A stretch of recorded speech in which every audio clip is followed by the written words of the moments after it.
second time he asked me why a certain hand motion means what it does, and I have to reach deep into my memory to look for etymology. I don't know about a gesture I only knew about a month longer than him. I start looking for an out. Whoa, what happened there? Hideaki, let's take a break. Okay. What is your school like? The kid is a little like a reporter, but it makes sense for someone his age to be curious. And this is one question I don't mind. What's it like? I never really thought about it. It's on top of this mountain, so it feels kind of isolated and lonely up there sometimes, even though that's also why it has a pretty great view. The students there are interesting. Actually, I felt bad at first. You know what kind of school it is, right? Yes. I felt bad because I didn't want to go there. I don't even remember exactly what I was thinking at the time. Probably it was something like a school for crippled people would be a depressing place. They were telling me to go be forgotten there. Then everyone was just living their lives, for the most part. So I felt even worse. It wasn't different at all, so I felt kind of like a jerk. Shizune was the first person I met. She's in most of my classes. Misha too. They're always together. I guess the school is accommodating enough to pair them up as much as possible. There's this girl in my class, Hanako, whom I feel bad for. She has these burns, She has these burns and seems to have a complex about them. But I think she looks fine. She's a cute girl. Oh, we know. And friends with Lily, too. You know Lily, right? Does she bring up Hanako? Yes, sometimes. I'm trying to remember who else is interesting. We have little track star Ace who runs on these prosthetics. Emmy! There's this one girl, Rin, who doesn't have arms, but she's a great painter. All her art has this harsh, alive quality. Have you ever been to Yamaku? You've probably seen some of it hanging around. A little weird sometimes, but I've always heard that artistic and creative types are like that. That reminds me, the guy who lives across the hall from me is pretty weird too, but he can be interesting at least. You are also interesting. Is that bad? And what's with that tone? What does that even mean? Are you saying I'm weird, Hideaki? You talk a lot. You ask me a question, motherfucker, I'm just answering it. My first instinct is to go on the defensive, which I just done. But the more I think about it, he has a point. That's right, I do talk a lot. I don't think I used to. I think it's probably because of all the time I spend around Shizune and Misha. Talking with them, I get caught up a lot in their circular logic, and just how they do everything. I feel like I'm going to be drowned out, or left behind. My sister can drown you out? It's not like she's literally talking over me and stuff, obviously. It's hard to explain. They have much more energy than I do. It's like an aggressiveness. I don't feel like I have to match it, but I want to. I think maybe your sister has that effect on people. Do you look up to your sister? Well, when she's on the stairs and, you know, higher than me and I want to talk to her, then yeah, I do look up to her. Oh, no, that's not what you mean? Oh, okay. He stares at me blankly, tense and confused as to how to react to the question. I will be better than Shizune. Better at what? Everything. Yeah, there you go. Like what? I can do magic tricks. Oh, show me. Show me. You mean like telling people you've got their nose? Got your nose. Or more like the kind of magic where you pull a rabbit out of your ass. He doesn't look happy. Someday I will see Hideaki laugh. I might just try tickling him, if I have to. That's called oh god. The back door flies open and Jigoro strides out of it, keeping his back straight and taking giant, slow, regal strides, like either a king or a huge jackass. I try to turn away, using the train of logic that if I can't see him, he can't see me. Unfortunately, it doesn't pan out, and he comes over so fast it's like he appeared out of the air over my shoulder. Holy shit. Shoulder. Fuck. Dyslexia kicking in again. Oh, what's up here? What are you two doing, flailing your hands around, playing cat's cradle like a bunch of girls? I'm teaching Hideaki some sign language. What about you, Mr. Hakamichi? He narrows his eyes suspiciously, as if not used to people being polite to him. I am writing an autobiography of my life and times, and by writing I mean I am dictating it to my biographer. Unfortunately, she is running late. Unprofessional. Perhaps you should read it when it is published later this year. I can put you on the waiting list. Maybe it will give you the moral compass you seem to lack in your life, and inspire you to stop sucking. Wow. That's nice. I really appreciate the thought, buddy. Love you too. It can't be sustainable for him to be so casually insulting to everyone, though Hideaki is likely too detached to even notice. Shizune is deaf, and most of the insults must fly over Mish's head, but surely Akira must have an opinion on this. I try not to think about it. If he is doing this to psych me out, then I have to stay calm or he wins. He must absolutely definitely not win. This must be how Shizune feels. How old are you? 46. It doesn't seem old enough to justify writing a biography. I mean, that's not even old. Don't most people start writing their memories a lot later than that? Shut up, boy. I'm going to give you advice. Do not talk about matters of age with people older than you. You are less than half my age. You have no right to talk about old. You have an ulcer, okay, I didn't get it. You have an ulcer older than you. You should get that, I have an ulcer. You should get that checked out. He might have a point though. He is definitely older than I am. Either way, even if we were the same age, I wouldn't have to explain myself to you, Sweaterverse. Why do you make that noise? Are you mad? Are you mad? You mad, bruh? Well, obviously. Good. Your sweater is terrible, and I want you to feel bad about it. That burn tells me it's working. I like my sweater. I'm sure you like huff and glue too. That doesn't make it right. Fuck, this guy's an asshole. I don't huff glue. Where did you get that? Where did you get the impression I do? That is slander. I wonder how Hideaki knows what slander is. Maybe Jigoro is a lawyer. I can sort of see that, although I thought only TV lawyers were this antagonistic. I don't know if I should take the chance and ask if that's his job. He's right. It is slander. Are you a lawyer? I was guessing. I guess based on the fact that you are stupid.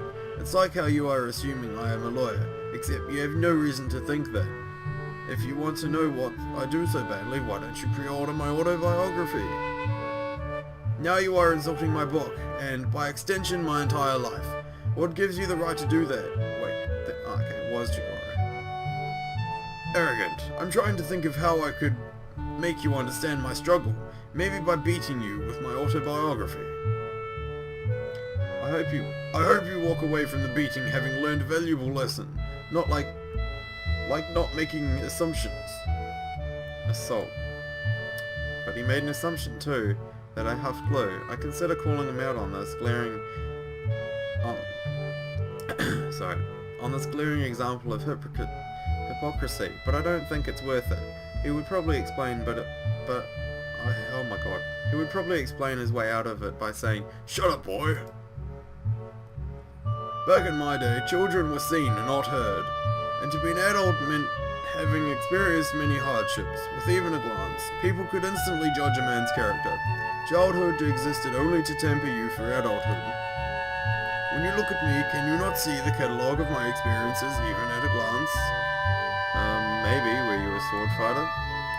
You could also be Hawaiian, and a werewolf. A Hawaiian sword-fighting werewolf. Maybe. Wait, didn't you tell me before not to make assumptions? Now you just asked me to assume stuff. And you're saying everyone when you were your age, when you were my age, did it. And that had to be like in the 80s. That wasn't even that long ago. I'm ready to give him a piece of my mind. Go on, do it. Get this motherfucker. For talking like he had to walk 15 miles in the snow to ride a coal train, that he had to shovel coal into himself before climbing up a mountain while fighting ogres to get to school. Now that I finally want to fight, Jigoro is happy to have a good thing going, just continuing to ramble about how difficult difficult it was growing up one generation ago, twirling his sword like a baton and stopping occasionally to yawn or check the time. That's what pisses me off about previous generations. They all think they had it fucking harder than us. In the end, they didn't. They had an easier... Well, no, sorry. It's all exactly the same. They lived in a different time, which means shit was easier back then, which means it was exactly the same for them as it is for us now. Because stuff was easier for us.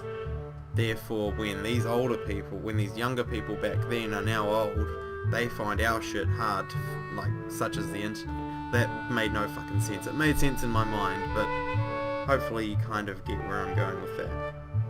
It's all exactly the same. No one fucking had it harder. I mean, as a whole, as a generation, not meaning specific people. But now that I finally, okay, I read that. The tardiness of his autobiographer is still foremost in his mind. That means the whole time he's been insulting me, he must have been doing it just to pass the time, to add insult to insult. His watch is also really nice. You should steal it. When I was your age, kids had responsibilities, not like today. Sickening. No one thinks about the consequences of their actions anymore. They just do whatever they want, thinking no one will hold them accountable since they are young. It's odd. That description could fit Shizune and Misha. I thought something similar only yesterday, but it only fits them slightly. Look at yourself. An immoral, directionless, delinquent glue-hoffer, with a complete lack of etiquette and absolutely no fashion sense. You are tomorrow's Japan disgraceful. You are tomorrow's Japan disgraceful. Is this the future of this once great country? I know someone you would get along well with. Don't interrupt. Who? One of your friends? Why would I want to talk to some awful teenager? Have you ever even been listening? Why are you so roid? Why are you so rude, boy? Your attitude is not one that will make you a lot of friends. I wish you would stop giving me so much advice. Or at least I wish he would give me advice that he would have the decency to adhere to himself. Where have you been? Huh? Not you, idiot. Oh, I thought it was gonna be their mum or something. Oops, I didn't notice you there. Shizune smiles and gives a short wave. Her arrival made Jigoro stop talking, so I'm already happy to see her for that reason alone. Oh, thank God. Misha and I decided to go into town again, Hisao. I noticed you were looking at some clothes yesterday in a store window, and I thought I would go back and buy some of them for you. Aww, that's sweet. It was supposed to be a surprise, though. She looks annoyed that the surprise is ruined, even though she ruined it as... yeah, I don't understand that. Here you go. Thanks. Misha wanted to cut her hair. I told her not to, but she said it was too hot for the summer. Ooh, I wonder what she looks like. Yeah? I don't know. That makes a lot of sense to me. It must be like in an oven under there. I want to see it. Where is Misha anyway? Over here. Hi, Hichan. Hi, Mr. Shichan's father. Hi, Hideaki.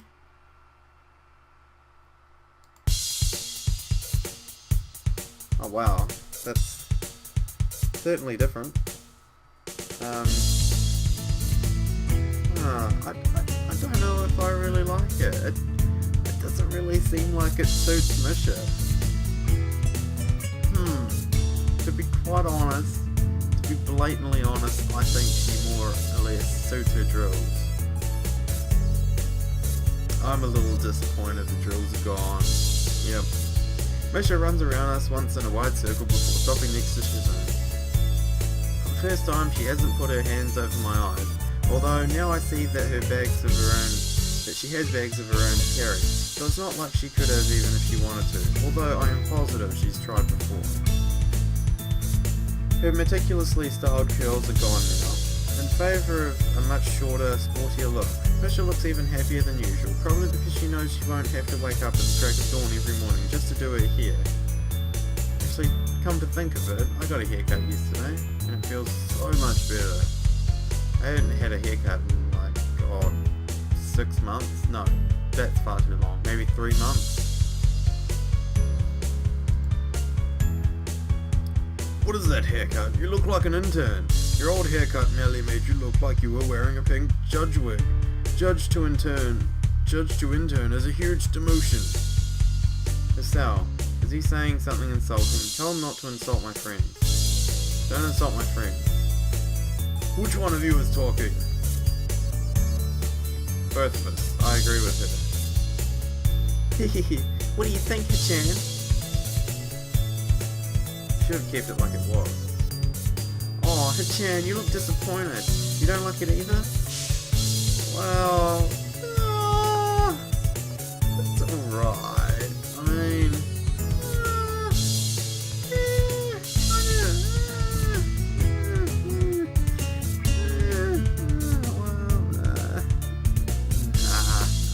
I hate it. Yeah, no, I hate it.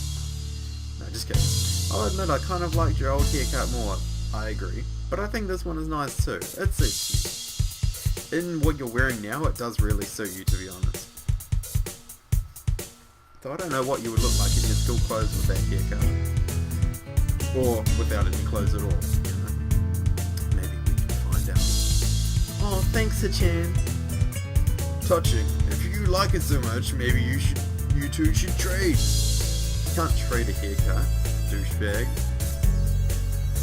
What a shame. Even her old haircut would suit you so much more than your current slacker haircut. Awful. As for you... Actually, this is much less garish than your other haircut. I like it. Really? Thanks, Mr. Shizune's dad. It's Mr. Hakamuchi. Talk like a normal person. I don't understand. Okay. I'll call you Mr. Hakamuchi. It's like speaking to a slide whistle. Contemptible. Contemptible? Where's my biographer? Kariaki? He starts quietly muttering to himself and walks off. I guess a wannabe cranky old man like Jigoro would at the very least be hesitant to yell at girls. Suddenly, he doubles back, unable to resist his urge to have the last word. Oh, for God's sake. And another thing, you do not have to be so loud. I do not like being shouted at. Fuck off, old man. What? Shouting? I'm not shouting. I can't think of anyone more qualified to talk about what's garish or to chastise someone else on shouting at people. It's like a parade of hypocrisies, and the hits just keep coming. An unusual reaction seems to be taking place. Misha apparently finds Jigoro funny, and pretty much every time he says something, which only makes him berate her harder. I guess this is what they call a vicious circle. Good, he finally had some competition. Misha's voice is punctuated with explosions of laughter and seems to come from everywhere. On the other hand, Jigoro is booming and directed like a cannon. In any case, they are both unbelievably loud. The more they talk to each other, the more they seem to play off each other's volume and get louder. Oh, Jesus. Ow, my ears hurt. Why are you shouting? God. Shizune's hands wrap around my eyes from behind, something I'm so used to Misha doing that for the first time. I find myself confused by it, since Misha is in front of me. She lets go and holds a finger to her lips. A perfect distraction. Now's our opportunity. Let's sneak off. Why do we have to sneak off? Why not just walk off? It wouldn't be as fun. It's decided. It's a secret mission. Escape without being detected. Extract Hideaki for bonus points. Already she has simplified the situation into a game. Shizune quietly slides away from the scene and begins edging towards the house. I walk towards it normally. Are you going to get Hideaki? Looks like we're not getting Hideaki. Okay. I can't find Shizune at first, but eventually she walks into the main part of the house, sipping a glass of ice water and dangling her glasses back and forth from the free hand. She whips them on as soon as she sees me. Aww. I personally like Shizune without her glasses. Although she's fine with glasses. You didn't rescue Hideaki, that means you don't get bonus points. If you were also being graded on style, I'd have to deduct points for a boring It looked like you wanted to talk to me. I didn't know I had to be stylish about it. You know, some say that the most stylish people are the ones that don't try too hard to look cool. You're really cool. I wonder how it is that I can pick up on her sarcasm so easily. Maybe by her facial expression. And how hard it might have been for her to learn the concept of sarcasm without being able to hear. I can't imagine. You seem like you're in a good mood. Although I guess it isn't really a good mood, it's more that she seems very excited. I'm in a bad mood. Very, very bad mood. Bad mood. Setting her drink down, Shizune sits on the couch. I liked her regular hairstyle so much more. It looked so pretty. It was refined and meticulous. Now she looks too sporty and tomboyish. Oh, actually, I have to agree with you. I wouldn't call Misha refined and meticulous. That sounds more like you. You should give it a chance. Grow your hair out and make it look like drills. Oh god, no. No, I don't want Shizune to have drills. No. Actually, maybe this suits you just fine. Shizune rubs the frame of her glasses roughly, looking annoyed at the implications behind what I just signed to her. That's fine, because I was totally implying that she moves a little closer to me when I take a seat.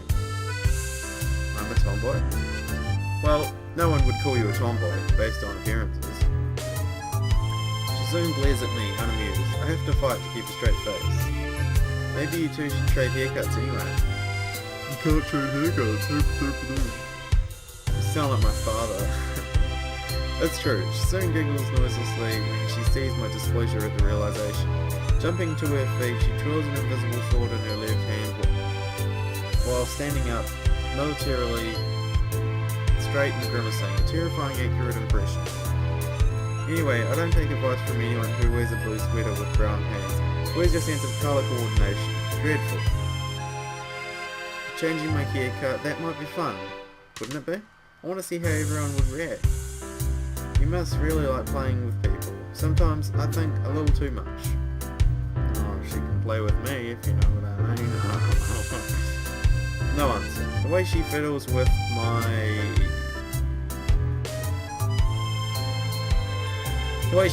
her glasses, brow furrowed, tells me that it's because she can't. It's fun. Why the hell not? Then, with more confidence and while pulling herself closer to me. It's fun to drag more and more people into my life. Oh, I see. I wonder if I'm included in that number. I want to ask, but I'm not even sure how I would. Shizune wags a finger preemptively, indicating that she won't be answering such a question anyway.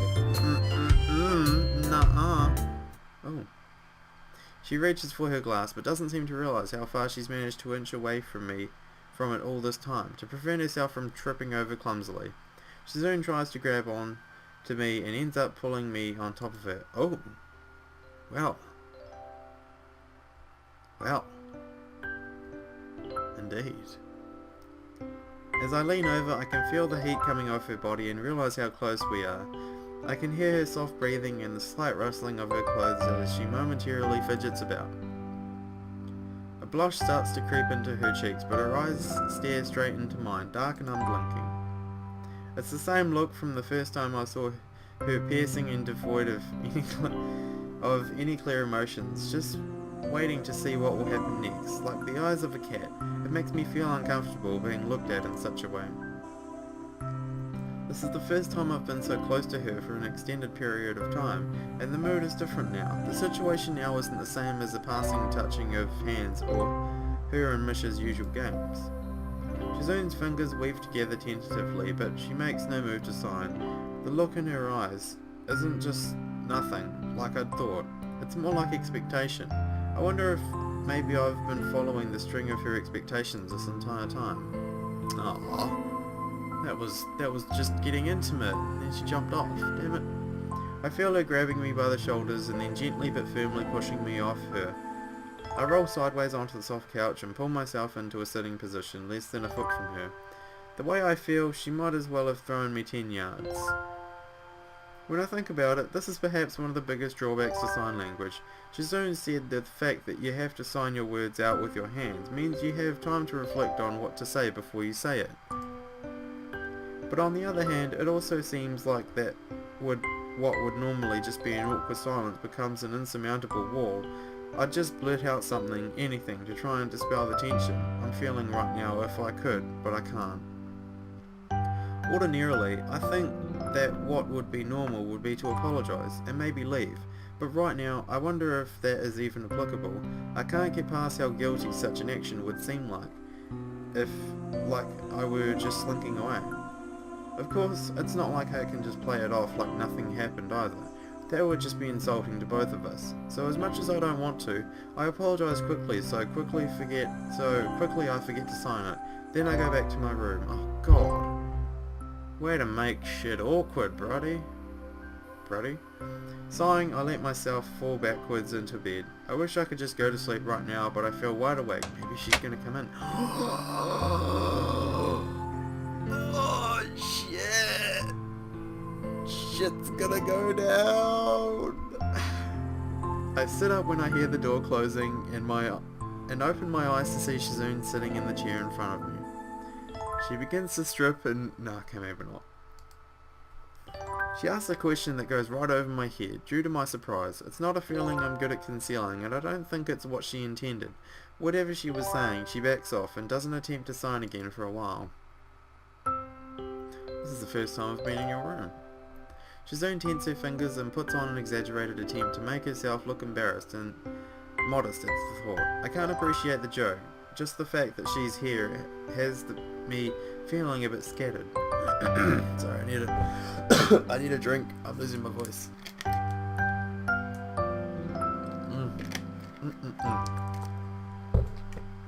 Also, I believe I've discovered a pattern. Whenever this sort of music happens, it's always something intimate gonna happen, or at least emotional. So you know shit's about to go down. Or that was the emotional part, and we just kind of spoiled it. Very funny. It isn't even my room, it's your guest room. Besides, you and Misha barged into my room once before, when I was naked. Okay, maybe.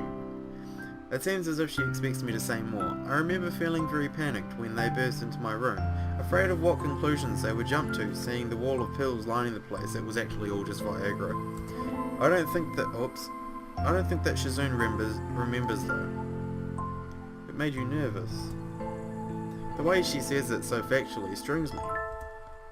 A lot of things make me nervous. You're one of them. Yeah, I'd be like, what?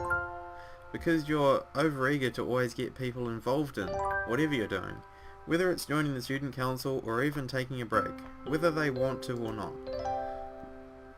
Bro, don't get into an argument. You were just laying over her. Okay, whoa. She signs almost at a crawl, her hands pausing mid-sentence far too much, causing the words to dissipate formlessly before I can even begin to try to understand them. I try not to let on that this is the case. This is the... fucking Jesus Christ. I did not understand that just then. It seems to work, but she looks a little sad, and I regret that I have nothing to say to her. To snap her from the strangely wistful and distant expression she is wearing. All I can do is wait for her to come out of it. You are right, I want to drag everyone into my life, but lately I'm no longer sure if it's the right thing to do. I enjoyed you taking me to your favourite restaurant the other night. It's not like that was my favourite restaurant. I have others I like. I might even be able to rank them by number. Really. This chair is so hard. I want to sit on the bed. Oh shit. Bro, she wants to sit on the bed with you. Motioning to her to go ahead, I wait for her to get off the chair and take her place when she does. Though I didn't intend for it to be. She finds it amusing. Close your... Why? It's a surprise. Oh hell. Oh hell. Oh hell. Bro, don't tell me I'm gonna have to black this stuff out. In fact, I might end this episode here, just to annoy you all. So, I hope you enjoy these parts. I really felt like doing some Katawa Shoujo, so I did. And yeah, possibly next part we may be having some sex, we may not be, I may just be getting over exaggerated, I don't know, but I shall see you next part. Bye!